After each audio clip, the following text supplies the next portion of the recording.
इन बातों पर वीडियो लेकर के आया हूं और इन पर ही सारे पॉइंट्स फैक्ट्स के साथ रखूंगा। मुझे जैसे पद बढ़ेंगे या नहीं, ये भी एक डाउट है ना आप लोगों के अंदर। तो भाई देखो, ये तो बिल्कुल भी अभी किसी तरह का ना तो मुझे अंदर से कोई इनपुट मिला है और ना मैं यहाँ कोई भी ऐसी वैसी बात करके जाऊंगा। फिलहाल आपके पास 40,000 के अप्रोक्स पद हैं, आप उन्हीं को मानो कि भाई यही आपके लिए फाइनल है। ठीक है, 40,000 अप्रोक्स है, बढ़ जाए तो सोने पे सुहागा है। मैंने जो कट ऑफ जारी की थी वो आज की डेट में जो पद है उसके हिसाब से की थी। पद बढ़ जाए तो ऑब्वियस सी बात है कि कट ऑफ डाउन आना ही है, लेकिन अब भी कट ऑफ डाउन आएगा, उसका कारण मैं आपको बताऊंगा। तो कट ऑफ जाएगा पिछली बार से कम, ये तो मैं आपको पहले ही कह चुका हूं। कट ऑफ मैंने लगाई भी और पिछली बार से कम लगाई, और जो आप ये मानिए, और वो उनमें कम से कम 5-7 नंबर का अंतर मैंने किया। लेकिन मैं अभी थोड़ा सा उस अंतर को और बढ़ाऊंगा, और वो कैसे बढ़ाऊंगा, कट ऑफ नहीं बदलूंगा, उसको ही बताऊंगा कि ये आप यहां मान सकते हो। अधिकतर बच्चा घटा है इन राज्यों का, यूपी का, बिहार का और अन्य हिंदी प्रदेश। जैसे राजस्थान का बच्चा काफी कम हुआ है इस बार, यूपी का बच्चा काफी कम हुआ है, बिहार का बच्चा कम हुआ है। इसका कारण है कि इन राज्यों की कट ऑफ बहुत हाई जाती थी, हरियाणा की बहुत हाई जाती थी। हरियाणा का पिछली बार भी बच्चा कम बैठा, इस बार और भी कम बैठा। उन्होंने देख लिया कि यार ये नौकरी तो उतनी हाई फाई है नहीं, और कट ऑफ बिल्कुल इसकी आसमान छू रही है। दूसरा कारण था कि यूपी की भर्ती पैरेलल ही चल रही थी, तो एग्जाम यूपी का भी हो चुका था। अब यूपी का एग्जाम हो गया तो बच्चों को ये उम्मीद ही थी कि यार मैं 220 है तो मेरे को कौन रोकने वाला है। तो यूपी के बच्चों ने ये मान लिया कि मेरा हो जाएगा, तो वो एग्जाम देने गए ही नहीं। जो 210 220 पार थे वो एग्जाम देने ही नहीं गए कि भाई एसएससी की नौकरी को मैं अगर मुझे मिल भी जाएगी तो मुझे बहुत अच्छी पोस्ट तो मिलेगी नहीं, एसएसएफ वगैरह मिलेगी, सीआरपीएफ, बीएसएफ, एसएसबी, उनको मैं यूपी पुलिस के सामने तो नहीं करूंगा। इस तरह के यूपी में 60,000 नहीं, 1,71,74,000 बच्चों को पास किया गया था। उनमें से हो सकता है 1 लाख ने एग्जाम छोड़ा हो, और वो सारे योग्य बच्चे थे। और 1 लाख ने नहीं भी छोड़ा होगा, मैं तो मानता हूं कि भाई उनमें से आधे नहीं।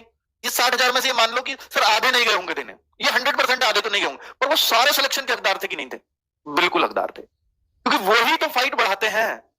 तो ये काम बिहार में भी एक भर्ती बहुत अच्छे से चल रही है। जिन बच्चों का उनमें फिजिकल अच्छा है, बिहार पुलिस का एग्जाम हो गया, एग्जाम का रिजल्ट आ गया, अब जिनका फिजिकल अच्छा है वो सिलेक्ट होते हैं। तो जिनका फिजिकल ऑलरेडी अच्छा है, उन बिहार वाले बच्चों ने भी इस एग्जाम को देने नहीं गए, एसएससी वाले को। तो ये जो परसेंटेज डाउन आया है किसका, प्रेजेंट होने का, मैं आपको दिखाता हूं। देखो, ये 2022 में जो भर्ती आई थी उसके अंदर देखो बच्चे, 53.59 लाख फॉर्म थे। फॉर्म इस बार भी इतने ही थे, जो भारी संख्या है, फॉर्म इस बार भी इतने ही थे, लेकिन इसमें 35,71,000 बच्चा शामिल हुआ। यहां भी करीब 35 लाख शामिल होना चाहिए था उस हिसाब से, लेकिन हुआ यहाँ 25 लाख है। तो 10 लाख बच्चा कहीं तो डाउन हुआ है, और वो इन्हीं प्रदेशों का हुआ है।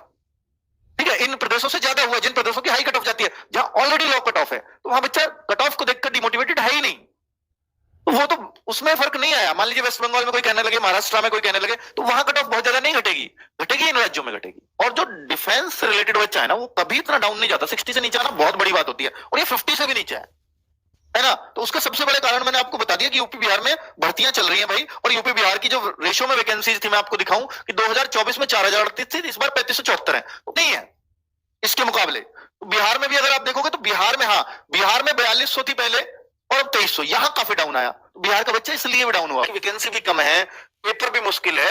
ये पेपर का तो उसे पता ही नहीं था, उसको पता था कि यार मेरे को इस बार कहां होगा। तो भाई मैंने कट ऑफ बताई थी, बट ये आइडिया मेरे को भी नहीं था कि ये 47% पे आ जाएगा प्रेजेंट रेट। उस टाइम तक ये तो ऑफिशियल डेटा था ही नहीं ना, अब है ये आरटीआई के माध्यम से जैसे भी है। तो कुल मिलाकर के बच्चों, ये जो कट ऑफ मैंने जैसे यूपी की बताई, ये +-3 बताया, तो प्लस का तो कोई मतलब ही नहीं है। अब -3 की तरफ चले जाओ उसमें, है ना।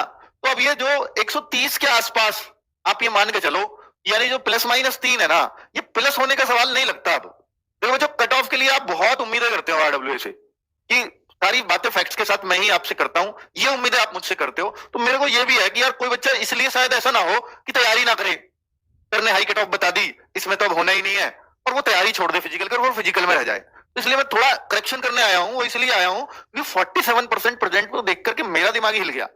तो मैंने ये तो फिर फर्क पड़ेगा कट ऑफ पे। भाई ये जो बताया था, ये पिछली बार जितने 60% से प्लस वाले बच्चे मान के ही मैंने ऐसे बताई थी कट ऑफ। मुझे आइडिया नहीं था कि इतना बच्चा डाउन गया है इस बार, ठीक है, उस टाइम बनाते हुए। तो ये आप जो +-3 आप देख रहे हो ना, तो ये +-3 स्पेशली इन हिंदी भाषी राज्यों में फर्क पड़ेगा इस कट ऑफ का, इन राज्यों में। तो प्लस की तरफ मत जाना 133 से या 128 से 132 से, माइनस की तरफ आ जाना, बस इतना ही करेक्शन करना चाहूंगा। यानी 130-33 के आसपास ही कट ऑफ लगनी चाहिए, 130 के आसपास। ये भी कट ऑफ है तो इसको -3 करूंगा तो 125 का। और ये बच्चा नॉर्मलाइज्ड मार्क्स हैं, ये भी ध्यान रखना। ये रॉ मार्क्स नहीं है, ये नॉर्मलाइज्ड मार्क्स हैं। इस बार आपके मार्क्स भी अच्छी खासी वृद्धि होगी, वो मैं ऑलरेडी बता चुका हूं किस शिफ्ट में कितने बढ़ेंगे। ये नॉर्मलाइज्ड मार्क्स के हिसाब से कट ऑफ है, ठीक है। तो इससे आप अपने आप को अंदाजा लगा सकते हो कि भाई अब जो है हम फिजिकल की तैयारी करें ना करें, और हो सकता है वही है, अगर मैं यहाँ +3 करूं तो इतने में फाइनल हो जाए, ये चांसेस भी रहेंगे।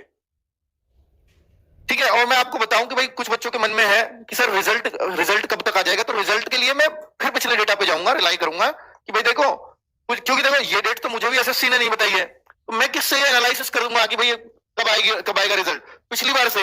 अब पिछली बार से अगर मैं देखूंगा 8 अप्रैल को आया था, और अब आपका 8 अप्रैल नजदीक है, लेकिन ये भी ध्यान रखना है 11 दिन बाद एग्जाम खत्म हुए थे पिछली बार से। तो अगर मैं मैक्स टू मैक्स भी कहने लगूं कि अप्रैल में भी गए, कोशिश ये भी हो सकती है कि 31 मार्च से पहले रिजल्ट आ जाए, तो फिर तो कुछ बचा ही नहीं, 2-3 दिन बच रहे हैं।